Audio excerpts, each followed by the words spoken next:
I find it crazy that Jim Jones could say Nas is not influential when he started the Half a Moon. Y'all remember the Half a Moon, right? Everybody was wearing them back in the day. Jim Jones went on a tirade and said that Nas was not influential and that he brought more swag to the culture than he did. Whatever you want to narrative you want to paint, you still got to listen to me talking to you right now in 2025. What I did for Nas probably never been done for him in his life. He's never been that viral at all, ever. Ever. He's never been talked about like this ever in his life. The beef between Nas and Dipset started way back in the early 2000s, sometime around 2003. Now, most people don't know this, but in Queensbridge, there was a blood set called Bird Gang, and a member of Bird Gang from Queensbridge by the name of Lakey the Kid felt it was disrespect for Jim Jones to use the same name for his rap group. Jim Jones didn't like the disrespect and felt like he was being disrespected, so therefore he went on a whole Koofy smacker tirade. Oh, don't play with me, brother. Ain't nothing changed. You know, I put you in my Koofy category. Off with your Koofy. Don't play with me, man. Ain't nothing changed.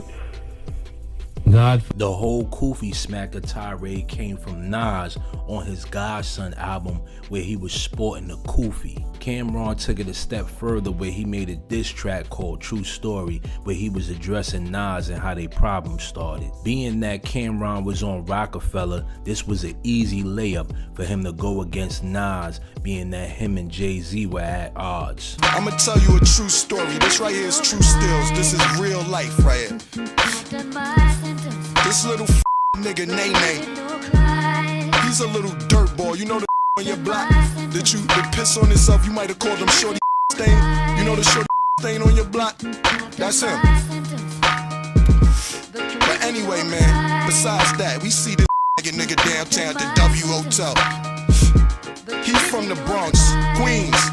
Don't let him fool y'all. He's a nigga from the Bronx. He comes over there to try to get a new identity with y'all. He's a homo. Please don't be fooled. But anyway, we see this nigga down to W. My man Five Finger knows the he tells him, hey, yo, where the going? Come here.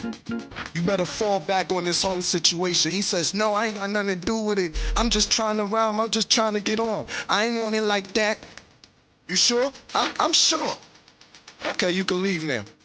We let him leave. I see the same ass at MTV Awards with the kid Wedge from Uchiwali and my man E. E's a he's coming up. He's a real. I'll tell you about E in a minute. But they want to get my number, you know, to squash the whole and because of E, I gave them my number. I gave him my number only because of E. That's my little man. I used to give E pies. He used to flip them like he had spatulas. Right in the bridge, but that's another story. So these dudes, I get a phone call about 3 days later.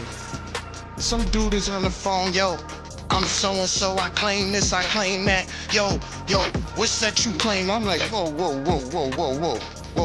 What are you talking about, man?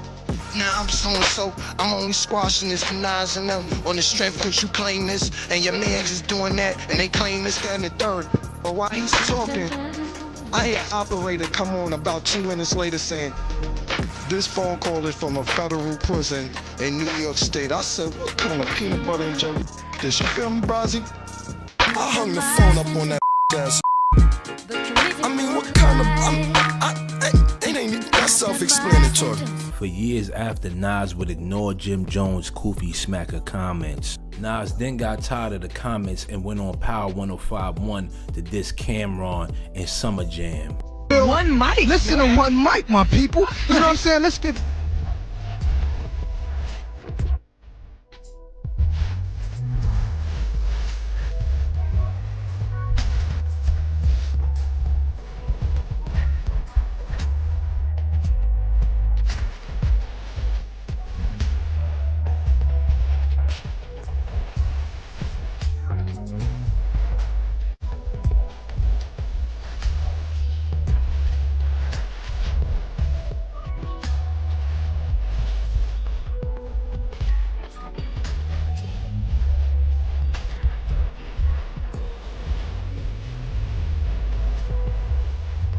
I'm right here. I'm made for Jim. Years later down the line, Jim Jones copped a plea and said he wanted to do a song with Nas. Nas curved him and he never did a song with Nas. Now rumor has it Jim Jones got caught slipping by saying Nas was more flyer than Jay-Z anyway. Jim, I want to know your thoughts on Nas versus Jay-Z.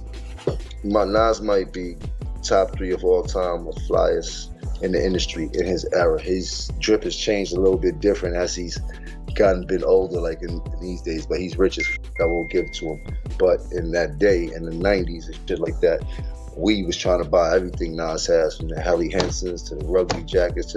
Remember Nas had that B-boy stance in his Source magazine. That shit was like the B-boy NBA logo and shit. Like he always had the fucking camouflage flip-up army hats and shit like that. The army jackets to match and shit like that. Nas got super jiggy with it. I got to give it to Nas. I know I was behind that Nas had. What do you think about what Jay-Z has done as far as fashion and drip and style? Like Jay-Z's carved his own lane. I'm not taking nothing away from Jay-Z, but he's not as drippy as Nas in no way, shape, or form. Nas been getting fresh since high school. Now Jay-Z came in and found his little thing. He's never been known to be the freshest or the drippiest. He's always been fly. He's always had on the high fashion, Versace, Jay had that shit on, icebergs and all that. Yeah, he had all the pieces. That was already etched in stone. That wasn't like something that he created where the hustlers was following. That's what the hustlers was doing, and he was a hustler. Nas was just chopping that shit up and getting fly. Had the army suits looking super dope, jiggy with the Queensbridge piece on and shit like that. You know what I mean? Nas was adding pieces to the drip. Like he added the jungle hat. Nick doing that. You know what I mean? Like Nick, he added a style of the army suit. He was doing that, but they wasn't rocking it with the flair that Nas added to it. Like he bring Helly Hensons in the game. Like that whole rain jacket look. Like he bust that shit out. Like he was adding pieces to the drip that niggas needed, and niggas went and got after they saw him have it on. Now we all know Nas has left a legacy in hip hop, from winning the Grammy for his album King's Disease and also having top platinum hits that people still play today. Let me know what y'all think. Do y'all think Jim Jones is reaching? Is he thirsty for the clout or the viral seat? My opinions goes Nas overwon this whole battle as far as when it comes to Jim Jones. And on top of that, Nas didn't even respond. All he did was put up a post with a bunch of millionaires. That's a lead in my eyes.